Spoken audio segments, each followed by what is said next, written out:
Rivoyatni boshladim, nos chekishni tashladim. Bahorda ochlar o't, qo'shiqni o'tkazgan tut. 8-mart edi, onajonlar bayrami. Bu bayramda men ahmoq, onamni o'ylamaman, chechamni o'ylamaman, ochamni o'ylamaman, enamni o'ylamaman, abchamni o'ylamaman. Munday o'ylab qarasam, hech kimni o'ylamaman. Kompot bo'lib men ahmoq, bir qizni o'ylab faqat. Qizni labi botekis, figurasi notekis.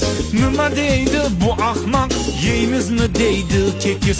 Menga kekis kerakmas, menga kekis kerakmas, menga kekis kerakmas. Buni tushundik. Keyin nima bo'ldi? 8-mart edi, kech soat 10lar edi. Bolar bilan toqqa chiqib dam olib kelaman dedi.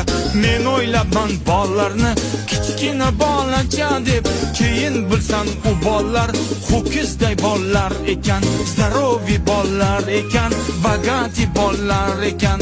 Onamga dardim aytdim, orqalarim qichirdi, neudobna bo'lardi gapirayotgan paytim.